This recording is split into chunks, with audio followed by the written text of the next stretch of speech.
السلام عليك يا رسول الله. السلام علیکم. وعلیکم السلام ورحمۃ اللہ. جی حضرت. آواز آئی؟ جی آج نیٹ ورک کا کچھ ایشو ہے شاید، وہ طوفان کے چلتے. تو حضرت لائیو سیشن جاری ہے، آپ بیان فرمائیں. ٹھیک. الحمد للہ رب العالمین والصلاة والسلام علی سید المرسلین. اعوذ باللہ من الشیطان الرجیم. بسم اللہ الرحمن الرحیم. ان اللہ وملائکتہ یصلون علی النبی یا ایھا الذین آمنوا صلوا علیہ وسلموا تسلیما. الصلاة والسلام علیک یا سیدی یا حبیبی یا رسول اللہ صلی اللہ تعالی علیہ وسلم. محترم سامعین کرام، سورہ مزمل سے آج گفتگو کی ابتدا ہوتی ہے. اس سورت کا مرکزی مضمون شخصیت مصطفیٰ صلی اللہ تعالی علیہ وسلم ہے. اس میں تاجدار کائنات صلی اللہ علیہ وسلم کی زندگی کے مختلف پہلوؤں کو پیش کیا گیا ہے، اور اس صورت میں محبت کے انداز میں رحمت عالم صلی اللہ تعالی علیہ وسلم کی عظمت کو ایک خاص ادا کے ساتھ مخاطب کر کے فرمایا گیا ہے. رب ذوالجلال نے ارشاد فرمایا، یا ایھا المزمل، اے چادر اوڑھنے والے. اس صورت میں اللہ نے نبی کریم صلی اللہ علیہ وسلم کے قیام اللیل کا بیان فرمایا، جس سے معلوم ہوتا ہے کہ رحمت عالم صلی اللہ تعالی علیہ وسلم ساری رات قیام فرماتے. تو رب کائنات نے فرمایا کہ آپ رات کو نماز میں قیام کریں، مگر تھوڑا آدھی رات یا اس سے کچھ کم کر لیں، یا اس پر کچھ اضافہ فرما لیں، اور قرآن ٹھہر ٹھہر کر کے پڑھیں. یہ ہے بارگاہ رسالت صلی اللہ علیہ وسلم کی شان جو اللہ نے خود بیان فرمایا.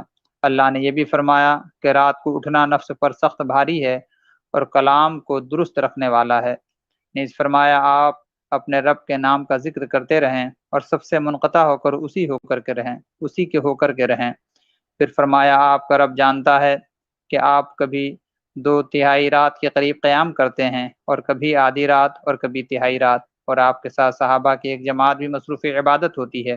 اللہ نے تکرار کے ساتھ فرمایا، جتنا آسانی ہو قرآن پڑھیں.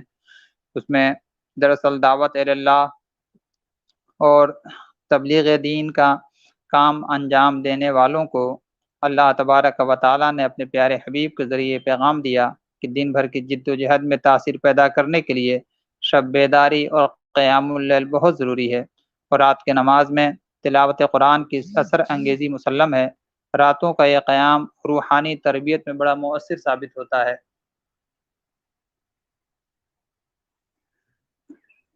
اب یہاں سے سورہ مدثر کی ابتدا ہوتی ہے.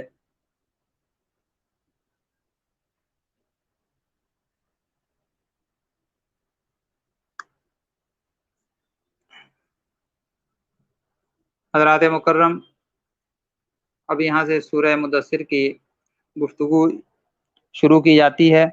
اس صورت کے آغاز میں بھی اللہ تعالیٰ نے آپ کو شان محبوبی کے ساتھ خطاب کرتے ہوئے فرمایا کہ اے چادر لپیٹنے والے، اٹھیے اور لوگوں کو اللہ کے عذاب سے ڈرائیے اور اپنے رب کی کبریائی کا اعلان فرمائیے.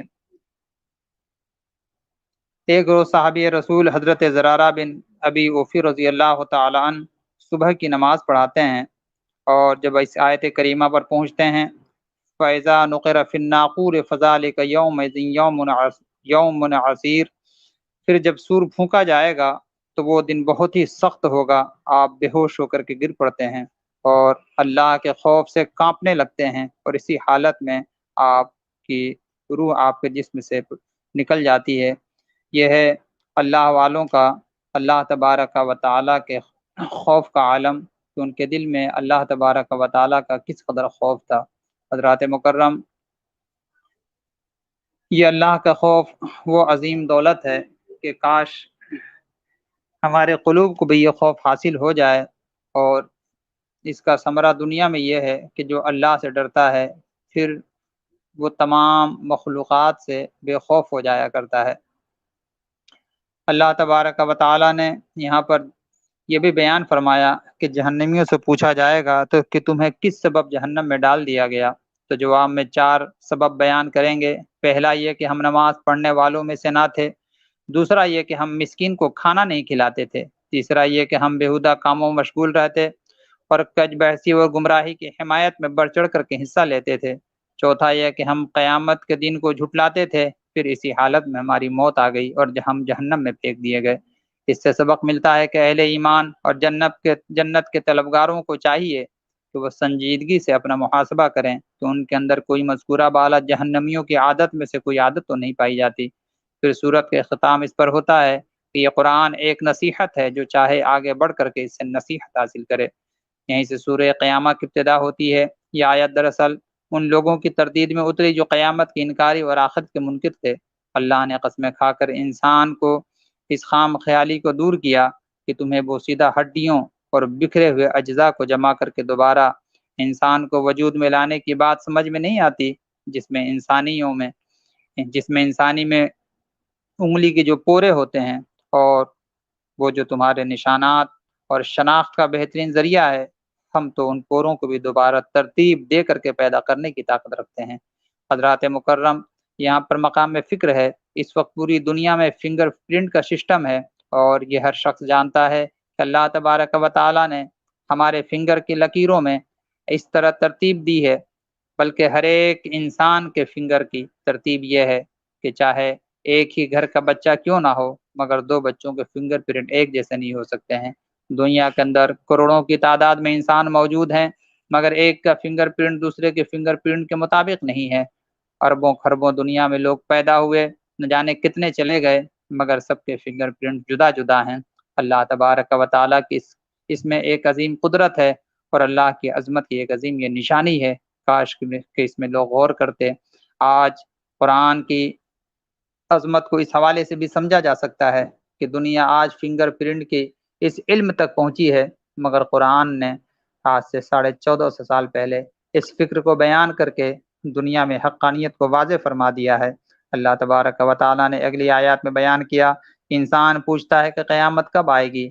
اللہ تبارک و تعالیٰ اس دن کی شدت اور ہولناکی کے حوالے سے ارشاد فرماتا ہے کہ اس دن جب آنکھ پتھرا جائے گی، چاند بے نور ہوگا، چاند اور سورج جمع کر دیے جائیں گے، انسان کا اٹھے گا کہ اب میں بھاگ کر کہاں جاؤں، مگر اس روز کوئی پناہ اسے نہ ملے گی۔ اس دن صرف آپ کے پروردگار کے پاس پناہ ہوگی۔ اس دن انسان کو ان کے تمام اعمال کی خبر دی جائے گی، جو اس نے آگے بھیجے اور جو اس نے پیچھے چھوڑے ہیں۔ آیت نمبر 16 میں فرمایا، اے حبیب گرامی وقار، وحی ربانی کو جلد یاد کرنے کے شوق میں آپ اپنی زبان کو حرکت نہ کیجیے۔ اللہ تبارک و تعالی آپ کے قلب میں قرآن کو جمع فرمائے گا، یہ اس کے ذمہ کرم پر ہے، اور آپ جب تلاوت کرنے کا ارادہ فرمائیں گے تو قرآن آپ کے زبان پر خود جاری ہو جائے گا۔ اللہ اکبر۔ پھر سکرات کے عالم میں اور جاں کنی کی شدت کو بیان کر کے اس وقت کے تکلیف و پریشانی سے بچتے رہنے کے لیے اللہ تبارک و تعالی نے حکم دیا کہ اللہ سے لو لگایا جائے، رسول کریم سے محبت کی جائے، تاکہ انسان ہر مرحلے میں آسانی اور ہر قسم کی آسانی کو اختیار کرے اور ہر تکلیف سے بچتا رہے۔ یہیں سے سورہ دوحر کی ابتدا ہوتی ہے۔ اس کی ابتدا میں اللہ کے قدرت عظیمہ کا بیان ہے کہ اس نے کیسے انسان کو مختلف ادوار میں پیدا فرما کر سننے اور دیکھنے کی اور سمجھ کی نعمت سے بہرہ فرمایا، پھر اسے دو راہیں بھی بتلا دی۔ اب چاہے شکر کرے یا انکار کرے، پہلے انکاریوں کی سزا بتائی، بے شک ہم نے کافروں کے لیے زنجیریں، طوق اور لپکتی ہوئی آگ کو تیار کر رکھا ہے۔ اس کے بعد شکر گزاروں اور نیکوکاروں کی جزا کو اللہ نے بیان فرمایا ہے۔ اس سے پہلے ان کی 3 نشانیاں یہ بیان کی گئیں کہ جب اللہ والے کوئی نظر مان لیتے ہیں تو اسے ہر حال میں پورا کرتے ہیں۔ دوسرا ہے کہ وہ قیامت کے دن سے ڈرتے ہیں۔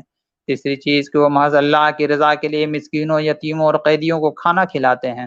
اب اس کے صلے میں ملنے والی نعمتوں کا ذکر ہے، جس میں ارشاد ہوا کہ بے شک وہ ایسے جام پیئیں گے جس میں کافور کی آمیزش ہوگی۔ اللہ پاک جنت کے دن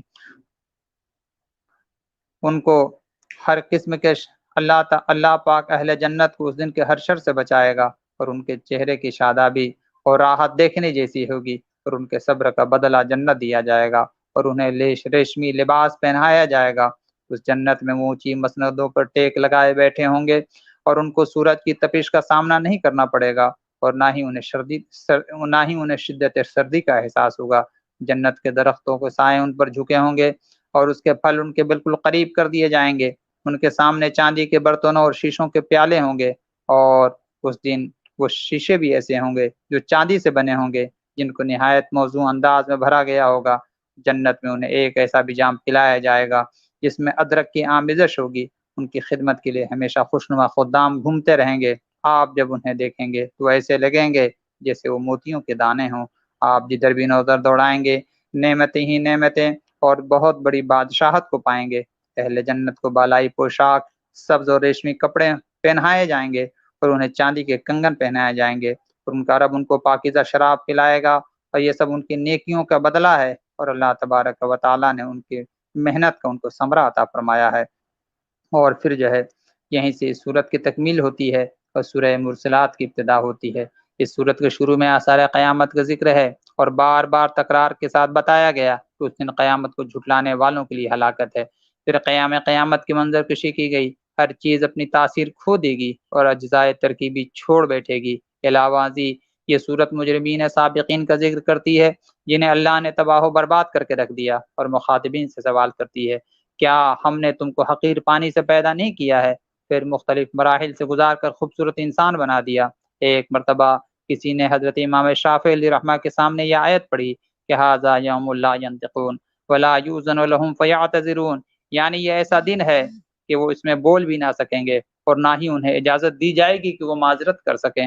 اس آیت کو سنتے ہی امام شافعی کے چہرے کا رنگ بدل گیا، جسم پر لرزہ طاری ہو گیا، خوف خدا کی شدت سے آپ کے ہوش و حواس جاتے رہے اور وہیں سجدے میں گر گئے۔ جب ہوش آیا تو زبان حال سے پکار کر کے کہنے لگے، اے اللہ، میں کذابوں کے مقام اور جاہلوں کے اعراض سے تیری پناہ چاہتا ہوں، مجھے اپنی رحمت عطا فرما دے، میرے عیوب پر پردہ ڈال دے اور مجھے اپنے کرم کے صدقے معاف فرما، مجھے غیر کے حوالے نہ فرما اور مجھے اپنی رحمت سے مایوس نہ فرما۔ اس کے بعد پھر مکذبین و متقین کے الگ الگ انجام بیان کیے گئے، اور اخیر میں دوبارہ مجرموں کو تنبیہ کی گئی کہ کھا پی لو اور تھوڑے سے مزے اڑا لو، بلا آخر تمہارے لیے ہلاکت اور بربادی کے سوا کچھ بھی نہیں ہے۔ اللہ اکبر۔ اسی جانب مرشد برحق حضور سیدی اظہری میاں علیہ رحمۃ رضوان نے فرمایا ہے کہ عیش کر لو یہاں منکرو 4 دن، ہے صدا عیش عبد النبی کے لیے۔ حضرات مکرم، اب یہیں سے سورہ نبا 30ویں پارے کی ابتدا ہوتی ہے۔ اس سورت کا موضوع بھی ما سبق موضوعات کی طرح بعث بعد الموت اور اخبار قیامت ہے۔ اس میں اللہ تبارک و تعالی نے قیامت کے مختلف مناظر کا نقشہ کھینچا۔ مشرکین مکہ دراصل وقوع قیامت کے تعلق سے مختلف باتیں کرتے تھے۔ اللہ نے ان کی بات کا جواب یہ دیا کہ قیامت جو آنے والی ہے اس کو دیکھ کر کے ہر ایک کو اس بات کا علم ہو جائے گا، اور پھر اس پر کائناتی شواہد پیش کرتے ہوئے فرمایا کہ آسمان و زمین اور ان میں موجود چیزیں جن کی تخلیق انسانی نقطۂ نظر سے زیادہ مشکل اور عجیب ہے، جب اللہ تعالیٰ نے ان سب کی تخلیق فرمائی ہے تو ایسی طاقت و قدرت رکھنے والے اللہ کے لیے انسان کو دوبارہ پیدا کرنا کون سا مشکل کام ہے۔ یعنی وہ اللہ جو زمینوں کو بچھونا، پہاڑوں کو میخیں، انسان کو جوڑ اور نیند کے ذریعے سکون، رات کو لباس اور دن کو وقت معاش، اور آسمان پر ساری دنیا کو روشن کرنے والا چراغ بنا سکتا ہے۔ یاد رکھنا وہ دوبارہ زندگی بھی عطا فرما سکتا ہے اور ایسی عدالت بھی قائم کر سکتا ہے جس میں اولین و آخرین کو جمع کر کے ان میں عدل فرمائے۔ پھر جہنم کی عبرتناک سزاؤں اور جنت کی دل آویز نعمتوں کا تذکرہ فرما کر اللہ رب ذوالجلال نے اپنے جاہ و جلال اور فرشتوں جیسی مقرب شخصیات کی قطار حاضری اور بغیر اجازت کسی قسم کی بات کرنے سے گریز کو بیان کر کے بتایا۔ آخرت کے عذاب کی ہولناکی اور خوف کافروں کو یہ تمنا کرنے پر مجبور کرے گا، کاش ہم دوبارہ پیدا نہ کیے جاتے اور جانوروں کی طرح پیوند خاک ہو کر کے عذاب آخرت سے نجات پا جاتے۔ یہیں سے پھر سورہ نازعات کی ابتدا ہوتی ہے۔ سورت کا آغاز یوں ہوتا ہے کہ موت کے فرشتے جہنمیوں کی روح نہایت سختی سے نکالتے ہیں اور اہل ایمان کی روح کو نہایت نرمی سے۔ اس کے بعد فرشتوں کا ذکر ہے جنہیں کارخانہ قدرت کے معاملات کے بعد پھر قیامت اور اس کے حشر سامانی اور ہولناکیوں کا ذکر ہے، اور فرعون کا مشہور قصہ بیان کرنے کے بعد قیامت کے مختلف مناظر میں سے ایک منظر کچھ اس طرح ہے کہ جب سب سے بڑی مصیبت آ جائے گی اس دن انسان اپنے کیے کو یاد کرے گا اور جہنم دیکھنے والوں کو ان کے سامنے جہنم کر دی جائے گی۔ جس نے سرکشی کی اور دنیا کی زندگی کو ترجیح دی، بے شک اس کا ٹھکانہ جہنم ہی ہے۔ اس کے بعد حیات بعد الموت کہ منکرین کے اس اشکال کا جواب دیا کہ ایک بار مر جانے کے بعد دوبارہ ہمیں زندہ کرنا، دوبارہ ہمیں کون زندہ کرے گا؟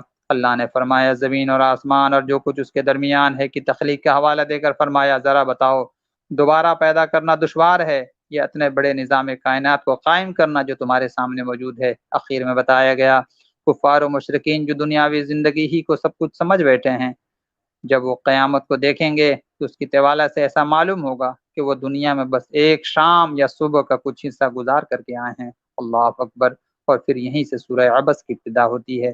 اس کی ابتدائی آیات کا نزول اس وقت ہوا جب نبی کونین صلی اللہ علیہ وسلم سرداران مکہ کو دعوت دے رہے تھے۔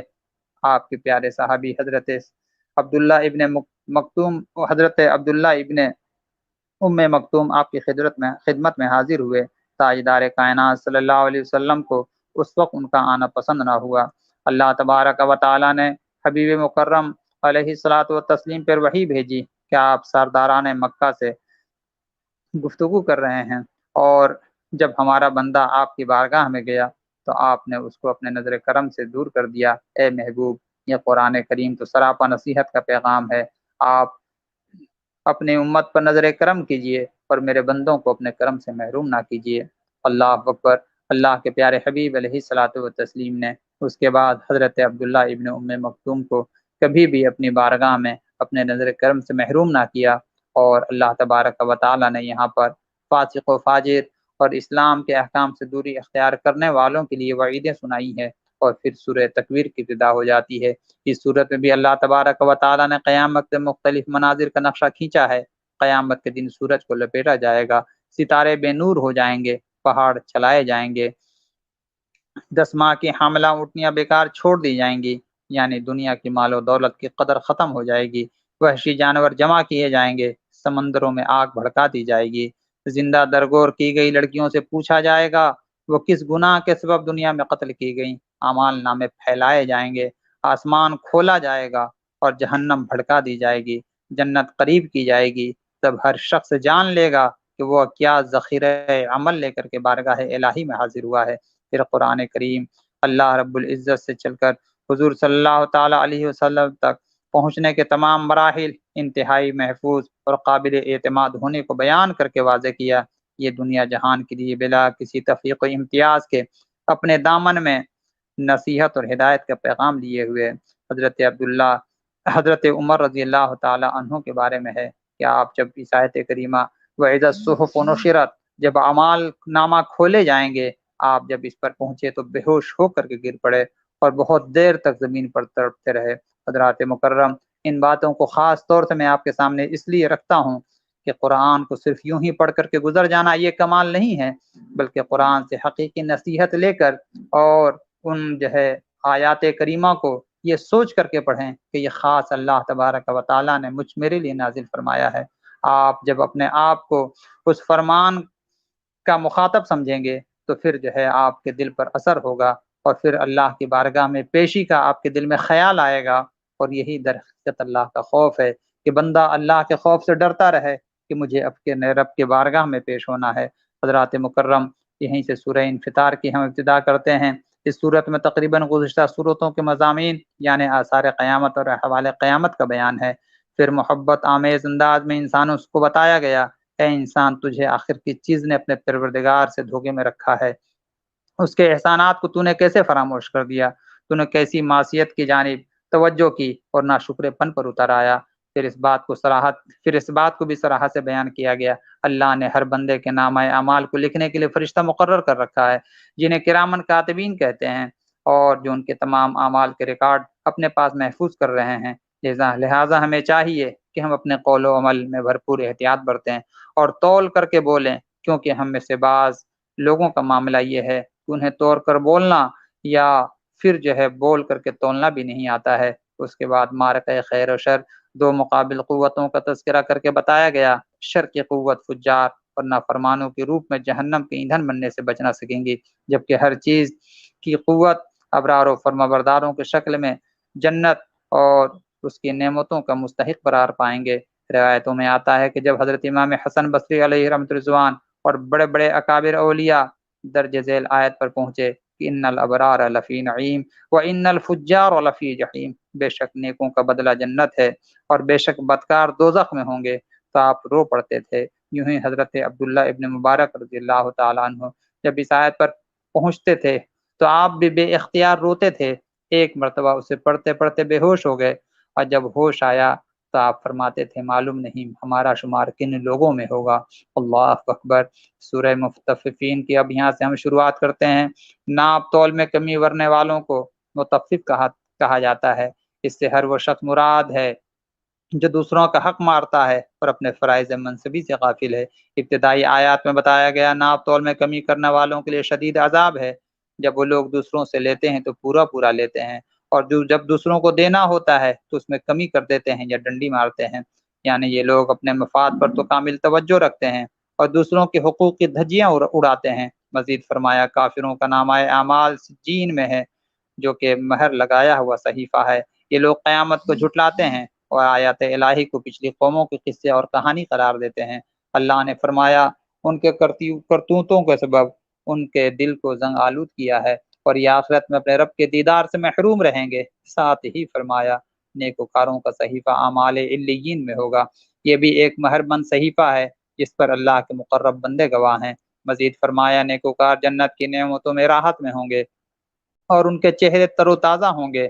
ان کو مہربند شراب طہور پلائی جائے گی جس کی مہر مشک کی بنی ہوگی۔ لہٰذا جو محنت کرنے والے ہیں دراصل جنت کے حصول کے لیے انہیں محنت کرنی چاہیے۔ اور پھر جو ہے اختتام صورت پر فرمایا گیا ابرار و اخیار کا قابل رشک انجام ہے۔ سیاہ دل اور آلودہ عیسیاں کفار ناہنجار جس طرح دنیا میں اہل ایمان والوں کا مذاق اڑاتے تھے، قیامت کے دن ان کا مذاق اڑایا جائے گا۔ اور یہیں سے سورہ انشقاق کی ابتدا ہوتی ہے۔ یہ سورت بھی آثار اور احوال قیامت کا احاطہ کرتی ہے۔ ابتدائی آیات میں اللہ تبارک و تعالی نے قیامت کے مناظر کو جدا جدا بیان فرمایا ہے کہ آسمان پھٹے گا اور اپنے رب کی تابعداری کرے گا، یہی اس کے لیے درست ہے۔ اور اس دن زمین پھیلا دی جائے گی اور وہ اپنے اندر چھپی ہر چیز کو باہر نکالے گی اور خود خالی ہو جائے گی اور اپنے رب کی فرمانبرداری کرے گی، یہی اس کے لیے ضروری ہے۔ اس کے بعد یہ بھی بتایا کہ قیامت کے دن جن لوگوں کا صحیفہ اعمال ان کے دائیں ہاتھ میں دیا جائے گا ان کا اخروی حساب بہت آسانی سے ہوگا اور اپنے اہل کی طرف خوشی خوشی وہ لوٹیں گے۔